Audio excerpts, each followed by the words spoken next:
नमस्कार दोस्तों, आज हम ग्रहों से संबंधित सभी प्रश्नों को कवर करेंगे जो कि आपके आगामी परीक्षाओं के लिए बहुत महत्वपूर्ण हैं। तो दोस्तों, इन प्रश्नों को बहुत ध्यान से देखिएगा। तो चलते हैं प्रश्नों की तरफ। आज का पहला प्रश्न है, सबसे चमकीला ग्रह कौन सा है? तो इसका ऑप्शन कौन सा करेक्ट होगा? तो दोस्तों, सबसे चमकीला ग्रह शुक्र ग्रह है, तो इसका ऑप्शन सी करेक्ट होगा। अगले प्रश्न की तरफ चलते हैं। सूर्य तथा पृथ्वी के निकटतम ग्रह क्रमशः कौन से हैं? तो इसका ऑप्शन कौन सा करेक्ट होगा? तो सूर्य तथा पृथ्वी के निकटतम ग्रह क्रमशः बुध तथा शुक्र हैं, तो इसका ऑप्शन ए करेक्ट होगा। अगले प्रश्न की तरफ चलते हैं। यूरोपवासी किस ग्रह की पूजा देवी के रूप में करते थे? तो इसका ऑप्शन कौन सा करेक्ट होगा? तो यूरोपवासी शुक्र ग्रह की पूजा देवी के रूप में करते थे, तो इसका ऑप्शन ए करेक्ट होगा। अगले प्रश्न की तरफ चलते हैं। सौरमंडल का सबसे गर्म ग्रह कौन सा है? तो इसका ऑप्शन कौन सा करेक्ट होगा? तो दोस्तों, सौरमंडल का सबसे गर्म ग्रह शुक्र ग्रह है, तो इसका ऑप्शन सी करेक्ट होगा। अगले प्रश्न की तरफ चलते हैं। पृथ्वी के सर्वाधिक निकट कौन सा ग्रह स्थित है? तो इसका ऑप्शन कौन सा करेक्ट होगा?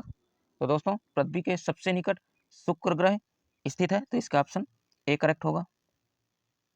अगले प्रश्न की तरफ चलते हैं।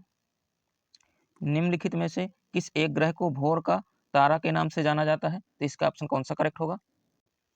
तो दोस्तों, शुक्र ग्रह को भोर का तारा या सुबह का तारा के नाम से जाना जाता है, तो इसका ऑप्शन बी करेक्ट है। अगले प्रश्न की तरफ चलते हैं।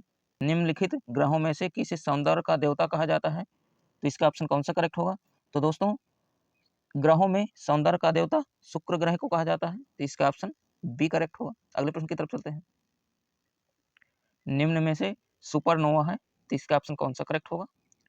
तो दोस्तों, यह सुपरनोवा जो है एक मृतप्राय तारा होता है, तो इसका ऑप्शन डी करेक्ट होगा। अगले प्रश्न की तरफ चलते हैं। दोस्तों, यदि हमारी क्लास आपको पसंद आए तो आप हमारे चैनल को लाइक, शेयर और सब्सक्राइब जरूर करना, ये उम्मीद करते हैं हम आपसे।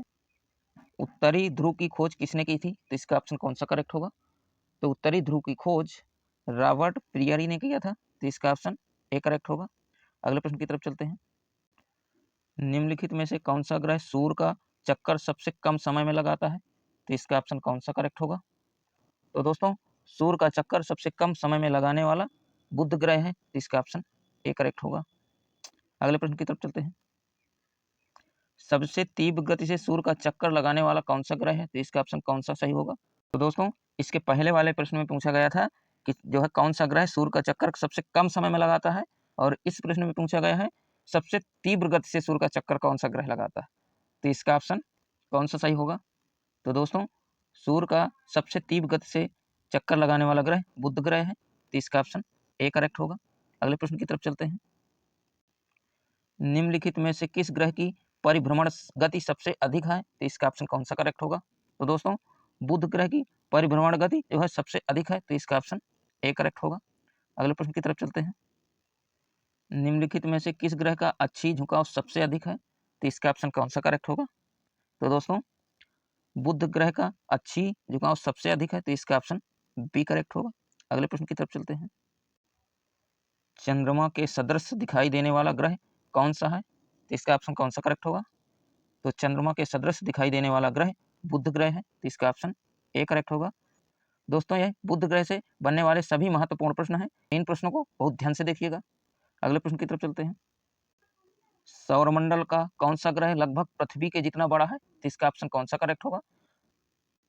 तो दोस्तों, सौरमंडल का ग्रह शुक्र ग्रह लगभग जो है पृथ्वी के जितना बड़ा है, तो इसका ऑप्शन सी करेक्ट होगा। अगले प्रश्न की तरफ चलते हैं। निम्नलिखित में से किस ग्रह को पृथ्वी की बहन कहा जाता है? तो इसका ऑप्शन कौन सा करेक्ट होगा? तो शुक्र ग्रह को पृथ्वी की बहन कहा जाता है, तो इसका ऑप्शन बी करेक्ट होगा। अगले प्रश्न की तरफ चलते हैं। किस ग्रह को शाम का तारा या इवनिंग स्टार कहा जाता है? तो इसका ऑप्शन कौन सा करेक्ट होगा? दोस्तों, यह शुक्र ग्रह से बनने वाले सभी महत्वपूर्ण प्रश्न थे, इनको भी बहुत ध्यान से देखिएगा। तो दोस्तों, शुक्र ग्रह को शाम का तारा या इवनिंग स्टार कहा जाता है, तो इसका ऑप्शन बी करेक्ट होगा। अगले प्रश्न की तरफ चलते हैं।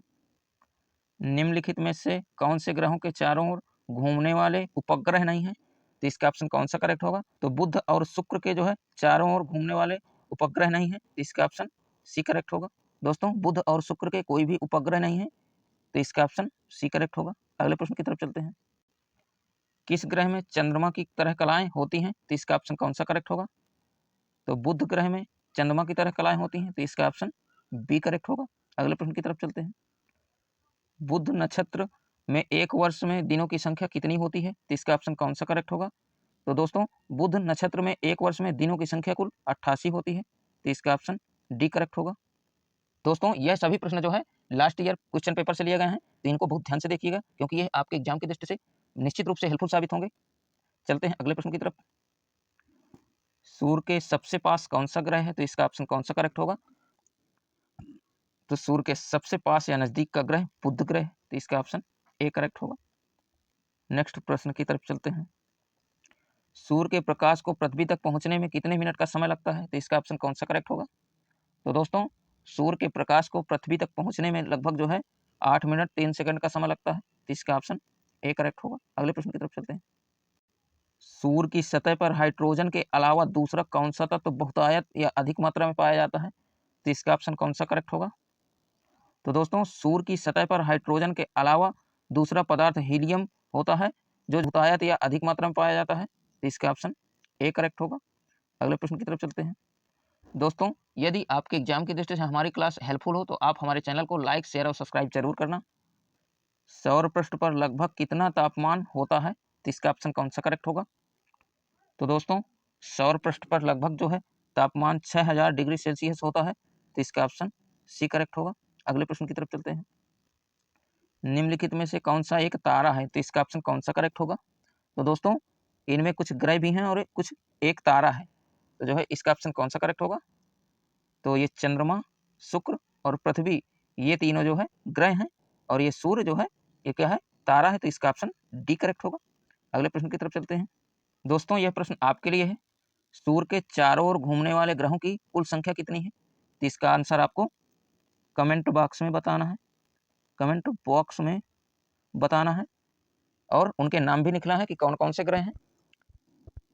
दोस्तों जो भी आप पढ़ा करें उसको आप लिखने का प्रयास जरूर किया करें, क्योंकि जो आप लिख देते हो फिर आप उसे कभी नहीं बोलते हो।